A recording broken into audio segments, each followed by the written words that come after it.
Hello, everyone. It's that time again, time for another interview, and today's interview is with Jesper Ejsing. So let's not wait and get to the interview. The first one will be is you when did your and I'm curious for every artist, when did you first start to become involved with art? When did you first begin the process of becoming an artist? Earliest stage. uh, Very early. I was very much into bird watching when I was younger, and I started drawing the birds that I saw in the field, and that's how I started, basically. But it very fastly that grew into a passion for drawing, and I guess after that I just never stopped. Did you grow up in an artistic household? Mm, no, not at all. But that's also not true. My father is an architect, so I always had unwanted advice lying around. And if I showed him something, he would say that's great, but the perspective is all wrong. Or he would take me to the studio and say I could pick all the pencils and erasers I wanted. So I always had access to the what do you say the environment that would make it possible. I also had a desk next to my dad's desk, so I had a drawing station from a very early age too. So Okay, that's good. That's cool. So, and this differentiates you from most of, or at least a lot of other Magic artists, in that you are a player, an avid player. And oh yeah, thanks. I had read that you were in competitions when you were young. Yeah, I was in, I think, the first or maybe the second Magic tournament in Denmark at all. Came second, but that was very early on, like when you played. That was actually from the time where they just started with the rule that you could only have four of each card. So it was super early on. Wow, like I didn't even know that that was the four card was not. I didn't realize that was all not always the thing. No, yeah, I played at a tournament in, I think it was '93, and I played very heavily when the game came out, and then there was like a time frame where I moved away from where I lived, and there was a couple of years where I didn't play Magic, and then all of a sudden I got this job with Magic, and I remember when I got the first assignment, I went down to the store and I bought a handful of boosters and started looking through to see what the art was like now compared to when I was playing. And I remember flipping through the boosters. I started very fastly not looking at the art, but reading the cards and thinking of how I could use this in a deck. And then I was back, like immediately back into deck building and back into playing. So and it also helps that Wizards send you display boxes that made it very easy for me to get back into the game. Now, you went to school for art, but you quit. What was the reasoning behind that? No one ever went to art school or It anything. really, I thought I'd read on your website that you had went to a college and to study art in college, and then you quit. No, it's university, and I studied art history, so Oh, okay. it was more like an academic route that to be perfectly honest, I just study in Denmark. They pay you when you study. They pay you an allowance. That's nice. So it's free to study and they pay you an allowance. That means the first 4 years of my becoming an artist, I was studying at the same time and getting money from the government. And then at a certain point, you can't earn too much money on your side job because then they will want your money back. And that happened to me. So I was just, okay, now I can support myself. So I quit my education. Who would you say influenced you the most as an artist? Hmm.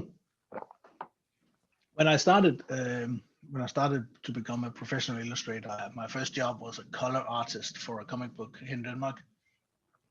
And the guy who made the comic book has taught me so much about color and how to create a focus and how to make good illustrations. He was one of my major inspirations. Yeah. Yeah, I was going to say there is an element to your work that has sort of like a graphic novel comic book feel to it. Thanks. Yeah. Yeah, but I came from a French comic book background where I grew up reading French comic books, and so for me, the narrative of an illustration was very important. So I just take that into every illustration I do. I don't just want to do a cool character. I want to emphasize the action before fantasy photo was taken and what do you say, hint at a story that comes after the snapshot is over, if you know what I mean. I don't just want to do a hero looking cool. I want to do a little story. Even though when I look at the figure you have on your background, that is basically just a cool character. But I I try to add small story snips or small narrative to illustrate as much as I can. Well, there's a lot of intrigue with her. When I first saw her, it's almost hallucinogenic because it appears like she could be submerged underwater, but she isn't. Yeah. And Oh yeah. and then she is like, it appears that she could be floating, but she's not. And yet there's birds around her. It's very there's a lot going on that can, sort of make you want, it makes you want to look at it. Oh yeah, yeah. I try to like for me it's a matter of creating interest. That's also why I added the birds. The bird is not part of a card mechanic or part of the world description or anything, but to me it adds life. It adds a momentarily image. It adds interest. I want people to be able to look around in my painting and find small details and small interesting pieces. And the birds for me is that. Also, I like birds, like I said. That's how I Yeah. started. And the story that you did for Beast Within that I saw in the command zone, what you were telling about how the token that came with the set was the man transformed into the beast, and you could see his dead body laying there. Yeah. What would be another example of that kind of like Easter egg thing that you've done in other pieces that people miss? What's the name of the card? I did the goblin, the cannon guy. What's his name? Charbelcher? Charbelcher, Goblin Charbelcher. Yeah. When I did that, I had a lot of Easter eggs put into it. And I specifically asked if I could do that because they already suggested a couple of stuff that he could throw into the cannon, Black Lotus being one of them, and a storm crow and a chicken and carrots and stuff. And then I thought it was in a scrapyard of magic cards. It was all scrapyardy stuff where he was stuffing the cannon. So I added a ratchet bomb underneath him. Nice. So if you look at the painting, you can see a ratchet bomb underneath his feet. So I like to add elements from the cards that I play. If I can add any like small hints, I will. But I ask first because often I don't want to get some people into trouble.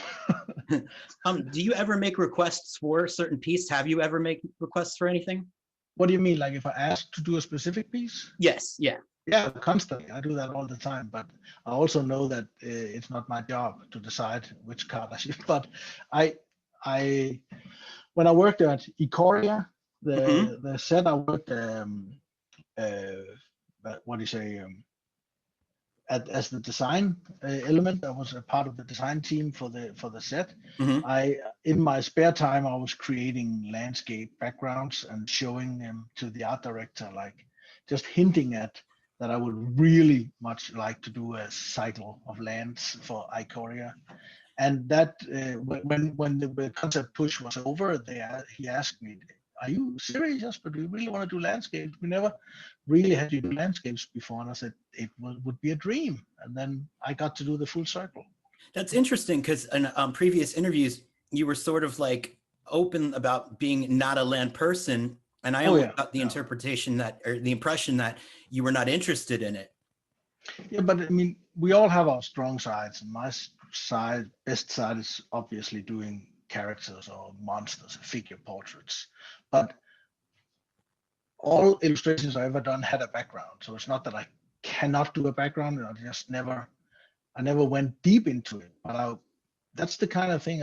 If I haven't done it, I want to be able to do it. So I try to push myself to be able to do a landscape that would still kind of be in my style. And I think I did that with the Ikoria. It took me a lot of sketching before I could make something that I felt was both true to my style, but also fit the universe precisely. And I really like a challenge like that. I don't necessarily see myself as a like a monster artist or a character designer. For me, it's all about creating stories, and I think you can create stories in landscapes too, and you can do it in character portraits. It doesn't matter. What matters to me is the focus of the illustration and the ability to drag the spectator into my world. And that doesn't matter what the motive is. What's interesting too is that like one of your most iconic cards is Reliquary Tower, which you did early on, and that was you sort of proved that you could do lands as well. I'm interested to know what was the story behind that, because that's a fascinating piece of work. And what was the creation? What were the stipulations you were given, and were there any flourishes that you put into it? I think at that time it was when I was fairly new to Magic. I think actually that the good art director Jeremy Jarvis, that was in charge of everything back then. I thought he wanted to test me out and see if I could do a landscape. So he would give me a tower landscape to see what I would do with it. And actually, the original is quite different from the final version, because the original had all kinds of smoke and chimneys and stuff, but it was only because I didn't hit precisely enough on the start guide that Jeremy asked me to change these things. So I didn't quite feel like I succeeded 100%, but I ended up making this very particular landscape that got a lot of fame, because this was almost when when EDH started becoming popular or started rising as a format. So I was just lucky I got to do a card that became such a staple as it is. Yeah, but I mean, it's really cool though, the fact that it's got like the water, kind of cascading in between it. And yeah, but the idea of the card was it was the second set in that world, and the worlds were kind of colliding. So it is, as far as I remember, it's a bent tower in a what's the name of the white blue red? No, white blue white world. White blue black world. Grixis? No, white blue. No, sorry, that's No. I can't. Bant? No. There was different planes. I can't remember the artifact. The cons? Or no. Cards. I can't remember, but the idea was that this was these two worlds colliding. That's why it is such a weird shape coming out of the water. But yeah, I can't remember the names. It's like, what is it? 13 years ago, maybe. Yeah, I mean, yeah, and I did a video on that just a few weeks ago, and just cleared it out.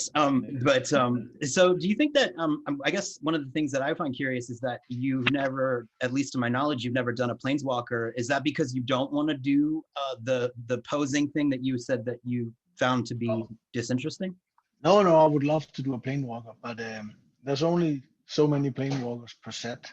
So it just never yet got around to be me, I think.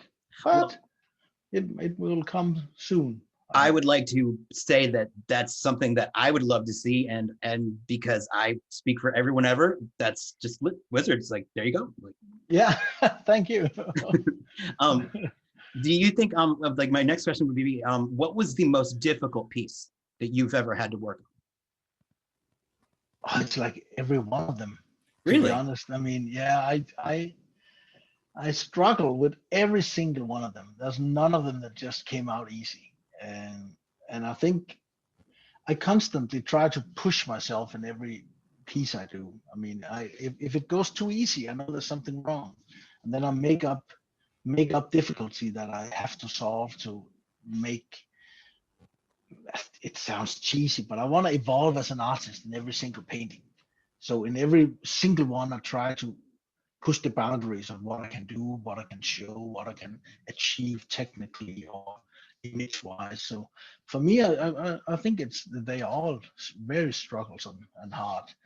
But that being said, if I'm painting stuff that involves beasts or forest or mountain and cliffs and landscape, it's something I have a system of painting. I have an easier way of getting into those environments. But I don't want to, let me tell you what, if I do a painting and I look at it and it looks too much like one of the last 4 or 5 paintings I did, I know I fucked up. I know I didn't push myself enough. So the next one I'm doing, I try to make a completely different color palette or light setting, or try to switch it up and make something now I want to do a character seen from the back because we almost never see a character from the back. I want to make that work. And then I try to spice it up to create something new. That's something I constantly try to achieve. Something new, something I haven't done before, and by that also something the audience haven't seen much of before. Yeah, So, and there very much is that. And what I also like about a lot of your pieces, that even when they're, with the exception of Fibble Fip, there is an element of, like, if not menace, like at least like a mild threat from all your characters. They have sort of a dark undertone. Is that something you do on purpose? I don't know if I purposely do a dark undertone, but I try to envision what the character's emotion would be, and I try to come up with a gesture or a facial expression that shows that there's something going on within the character, because that's the only way I can make them look alive. And that's why all my characters has, like, like heads to the side squinting at the audience, or they look menacing, like the girl, like from above. I try to act it out a little bit what I can do to create character, because we have such a little window to show this. So everything I can do to pump the maximize and maximize the image, I do that. And Yes, so I think that's why my characters look like characters rather than figures, if you know what I mean. agreed. They're looking directly at you. They're looking at the camera, so to speak. When they look at the camera, they're looking into your eyes. And they're looking with attitude. Attitude and gestures is my two main focuses when I do characters. When you also, what I found fascinating is that you sort of you moonlit as an author as well while you're doing art. Were you always writing as well as when you were growing up? No, I mean, when you're an illustrator in Denmark, you illustrate a lot of books, a lot of young adult books and children books, and that's how you start in the career, basically. And at a certain point, I illustrated so many books and fantasy books, and I was being a little bit annoyed with some of them, and I thought I could do better. I mean, I've always played role-playing games and read fantasy books and all that. So at some point, I think what do you say? I trash talked the manuscript I was illustrating too much. Oh. So my editor said, "But can you do it better yourself?"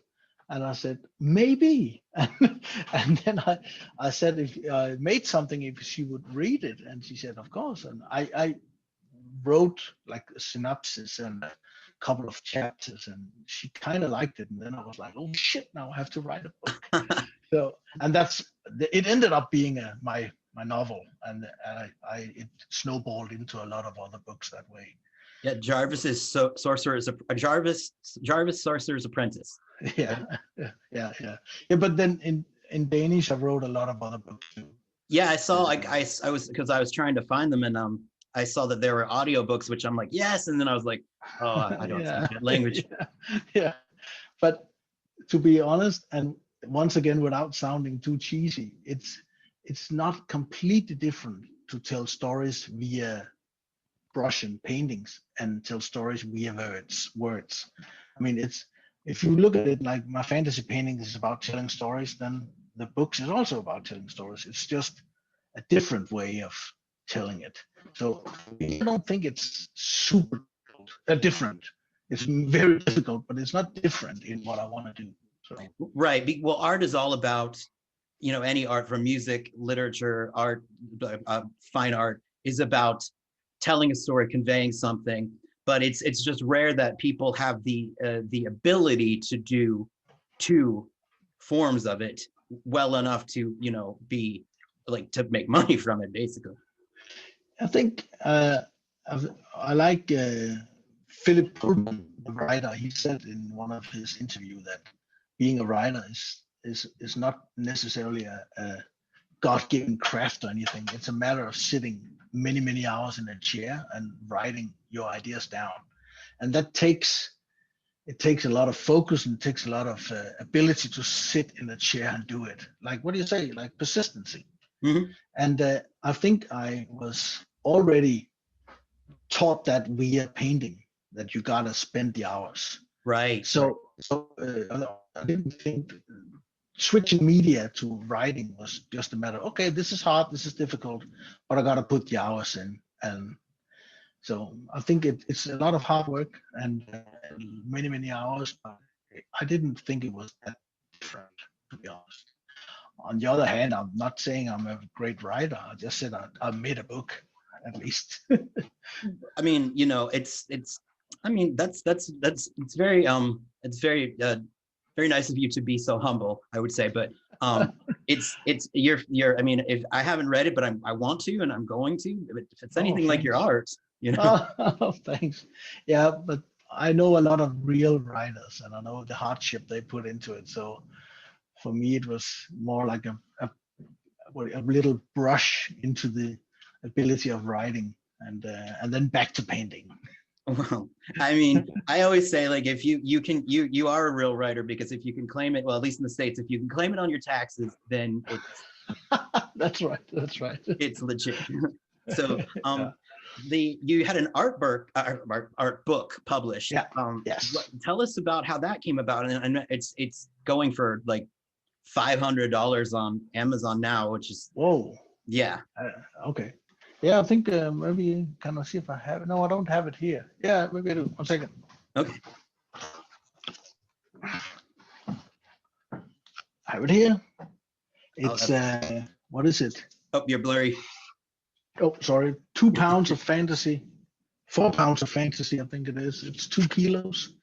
It came about that I always wanted to do an art book, because the way I when I was very young, I started buying fantasy art books from my favorite artist. So for me, that was like a milestone. If you could have an art book with your art in it, that meant you were a real artist. So that was always a goal for me. So at some point, I started collecting all my art into a file that could be an art book, and I even tried to make one myself, but I had another guy helping me with the layout, and for some reason it just didn't came about. I couldn't make it look right, and I didn't know what angle it should have and all that. So I abandoned it more or less. And then one day I just got an email from a friend of mine, a French publisher, the guy who publishes Kim Jong-gi's art book in Europe and America. No, yeah, in Europe at least. And he's a guy I've met at art conventions and comic book conventions in Europe over the last many years. So he said, "Hey, Jesper, I've been thinking about you should make an art book with your art in it." And I was, "That's a good idea, Jean-Christophe." You know what? I actually have it all ready. So we more or less made that book in 2 months, I think. Wow. Because everything was just prepared, high-res file ready, everything was done. So that was very easy. But now we're working on the second one, because there was a lot of artwork that couldn't be published in this first one, because when we paint for wizards, it's always almost a year in advance. So there's a lot of artwork that I couldn't get into the book that I can put into it now. So we are working on the second one, and hopefully it will come out at the end of this year. Really? That's awesome. Hopefully. Then I guess the last few questions are going to be more for you as a commander player, which they're going to be kind of like gun to your head kind of questions. But before I start those, just that photo of you with the Black Lotus. How did that happen? I mean, you're holding Black Lotus.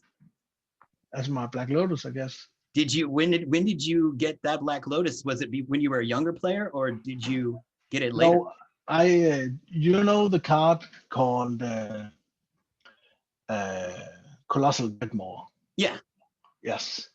So I traded that piece of painting for Black Lotus. Oh wow, so that's how I got it. That's wow, that's pretty awesome. I mean, that's got to be, as a Magic player, I'd imagine I would have peed a little.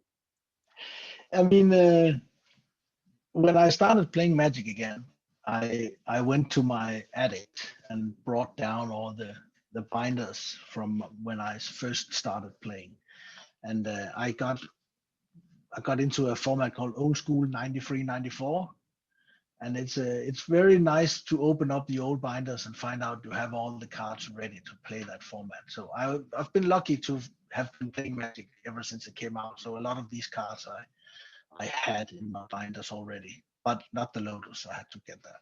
And you have deck boxes now? Yeah, for the most. I mean, the first old school tournament I played in, I didn't even use sleeves. I just had all my tundras without any protection on, and I was riffle shuffling at the tournament until the guy I was playing against, he said, "I'm not going to do that. Sleeves, please. We can't Right. But yeah, I would have a panic attack. Now I have full protection. So, all right. So tell us, who is the most underrated and most overrated commander? I think Atraxa is the most overrated. I mean, I played Atraxa a lot, but I think as a commander player, you go through a lot of stages. When you start playing commander, you fall in love with all the stuff a commander can do, and you kind of build decks out from the dream scenario what this commander can do if this and this and this happens. But I think the more and more you play, the more you get into, I don't want to say CDH, but the higher you tune your deck, the more narrow you find out what a good command is. And I think, to be perfectly honest now, I think my favorite commanders are the ones that have a cheap casting cost and have some kind of inbuilt card draw. That makes Thrasios the best commander ever. That's interesting. But yeah, no, Trax, I guess, is sort of like, because I only started playing in 2019. So he's sort of an early players kind of commander where her mechanics are pretty linear. So you can sort of just jump onto that easier, I think. Exactly. Yeah. So the lure of a commander like that is it's obvious what she's doing, and you can see a lot of the cards you can synergize with it. But for a more hardcore commander player, it's not enough. I want something that can go off. My favorite commander now is of the Royal. It's a landfall Simic commander. Who is that again? Omnath of the Royal. Okay. Because it has inbuilt card draw as soon as you get to over 7 mana, which is 7 lands, which is really easy. And then it has a come into play effect, and it's a very nice card advantage commander, and that's what I like to play. Who would be an underrated commander? Who do you think doesn't get enough credit for being good? The new Kobold Rukrak, son of Rock. I can't even pronounce what it is, but I just started playing that little critter, and he's amazing. I mean, I play him even before I play my first land drop. I just play Rukrak. Just because you can. Because then all the cards that are enabled by having your commander in play is active. Like deflecting swap is active. And and then if you then drop a Mox Amber, then the Mox Amber actually taps for red mana because you have your red commander in play, and he's a legendary. So I like that this little guy enables so many cards in Magic that are good anyway, but with him they're just amazing. Yeah, that's actually a good point. I mean, I guess I don't know if I'm a goblin racist, but I just like they freak me out. Like I think I was traumatized by them so early when playing them on Arena that I sort of just that and green cards. Like, oh, I can't play green, can't do it. Oh no, I'm learning to.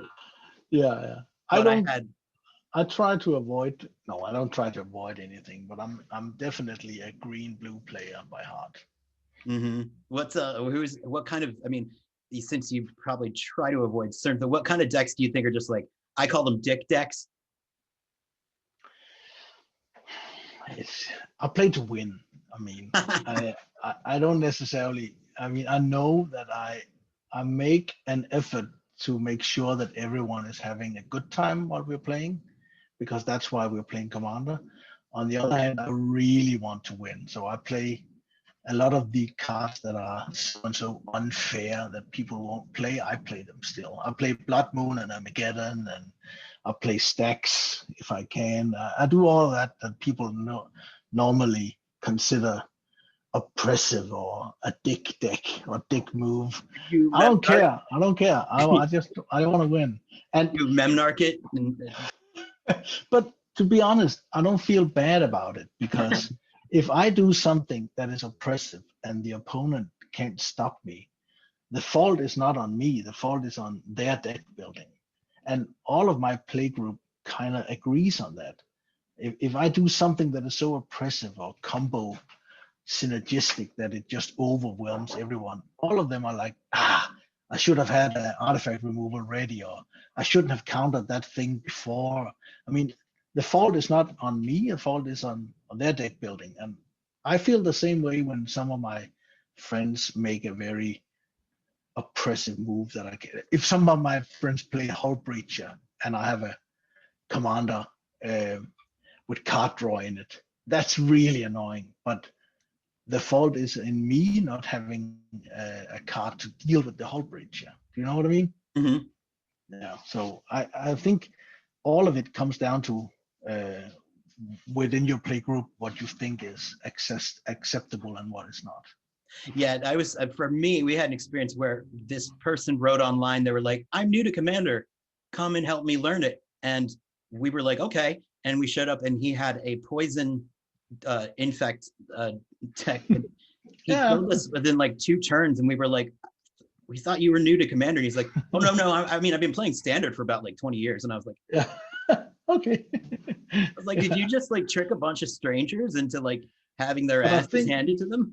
I think a lot of this is where most of the what do you say, the difficulty is when people play together if the power level of the decks are not accurate, or if it's very easy to make very broken decks that can kill everyone, and it's not fun. It's not even fun for the guy winning if there's no battle. So we try to be very clear on what power level our decks are when we're playing.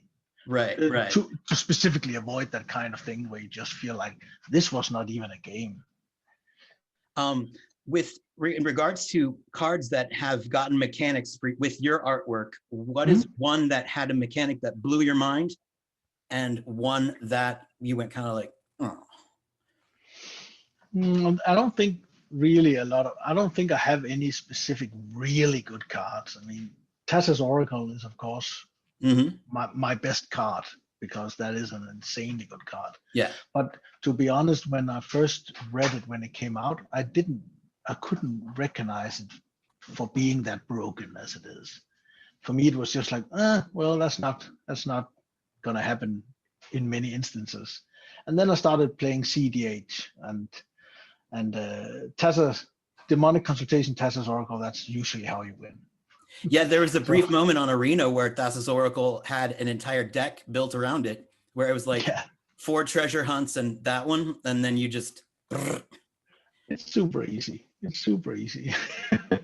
But yeah, I mean, that card mechanic is fantastic. The other one that I really was like a sleeper was Hedron Crab, the little crab, the landfall crab. And when I read it when it came out, I was like, this is a shitty creature, 0/3, and it does almost nothing, until I started using it in graveyard decks, and you find out how extremely good it is. Oh, wow. When you start milling yourself, or if somebody else mixes with the top of his library, like if he has a, I don't know, Sensei's Divining Top, and you just landfall and ruins it for him. I mean, that little card is what I would call a sleeper, some card that I really think became better over time. Yeah, that's the cool part about it, is that like with each new set, you never know what's gonna suddenly become the new thing.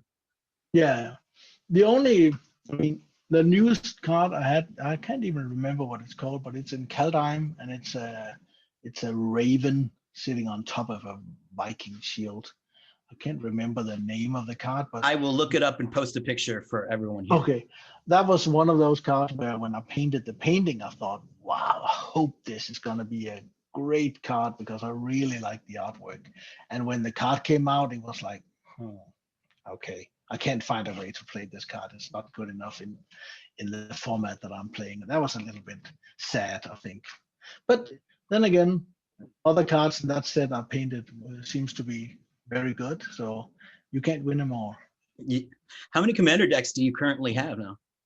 I cut down a lot. I think I'm down I think I have 10 now, maybe. I was at 25 decks at some point, but since I started building more highly tuned deck around the power level of 8, there's a lot of expensive cards and I don't have that many of them, so I need to focus around a more narrow group of decks now. So right. So what would be the commander if you had to pick one to go on a desert island with for the rest of your life? Who's the commander you pick?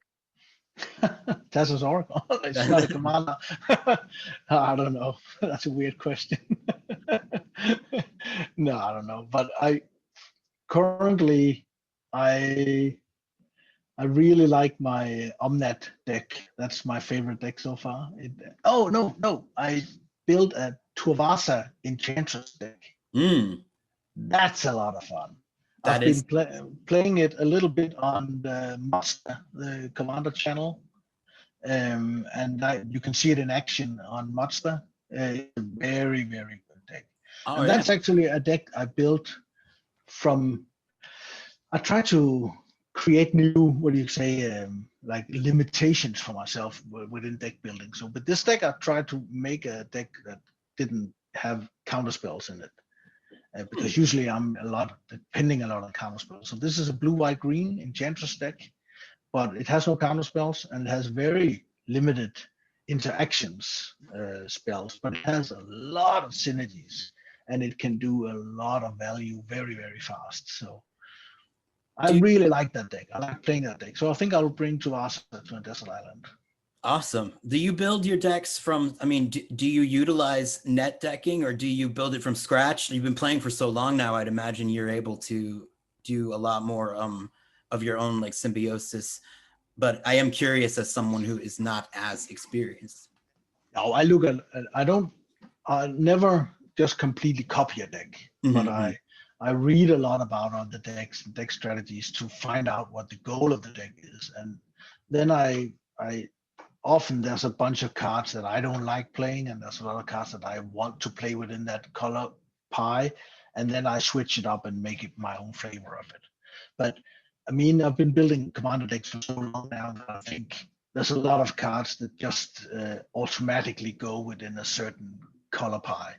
So I have a lot of the stable cards I'm using. So the variations within a deck it's not the 100 cards. For me, it's more like 20 cards that will differ from deck to deck, because there's a lot of cards I will always play within that color pie. I will always play Cyclonic Rift in blue, and I will always play Rhystic Study in blue. So there's a lot of cards, a lot of the artifacts I will play in all the decks. I'll play Mana Crypt and hopefully Mox Diamond and Chrome Mox in all the decks I can. And so I don't think it's not a completely wide range of 100 new cards every time. It's just a mix of what works very well with the commander. But I try to make commander decks that I don't want to have 2 commander decks that have the same strategy. I don't want to have 2 landfall decks. I don't want to have 2 decks that revolves around wheeling or anything. So I want to have 1 deck in each strategy, so I can have fun in all the formats, all the ways I can. Wow, so you had 20 decks at one point in time that all had different mechanisms around it. Oh yeah, more or less, yeah. Where did those cards go? You just like pack them up, or it's I have a very huge box with all the cards that I can sort through, all the ones, and all of them are ordered in the series they're from. And so I'm constantly building a deck. I'm constantly. Today I have just gotten the new batch in here. I'm building tonight. I'm building Obeka. Oh yeah. Commander. So I had to go out and find me a Hull Breacher and some other very good cards. Oh yeah, wow. So this deck is the one I'm gonna finish tonight, and I'm gonna be playing that in the weekend. She's brutal from what I hear. It's I hear she's good. Super good. I really look forward to playing her. And the final question would be, I just am curious. I'd like to know, how many pieces of art do you have for the upcoming sets coming up, ones that are have not been released yet? I have no idea, to So be perfectly honest. So because all the stuff I painted a whole year in advance. So all the Kaldheim stuff was painted a year ago. So I paint. So you can tell how many pieces of art that is that are waiting. So there's a lot. I think I have, like, I don't know, 20, 25, 30 cards coming out, maybe more. It depends. We just sometimes I'm always focused on the painting I'm doing right now and never on the ones I already did. So Right. I enjoyed the spoiler season, because then I'm like, oh yeah, I did that card, but it was a year ago. But hey, now I remember. This is fun. So yeah, that's gotta be surreal. Like you almost like you see it and you're like almost like discovering it as a player Yeah. as opposed to the artist. Yeah, exactly. I'm constantly looking like, oh, what does this do? Oh, I painted that. That's great. Yeah, that's me. Yeah. Yeah. Well, I'm excited for the sets. I mean, personally, I'm excited for Innistrad, which, I don't know, how would you guess that? But Oh yeah. but that's it. So thank you so much for your time today. I appreciate it. You're welcome. You're welcome. All right. All right, you have a good day. You too. Bye-bye. Bye. Well, I hope you enjoyed that interview. I know I did, and I would like to remind everybody to please like and subscribe, and to comment. If you do, you will be entered into the giveaway that we do for each video. So that's all for now, and until next time, I got a scoop.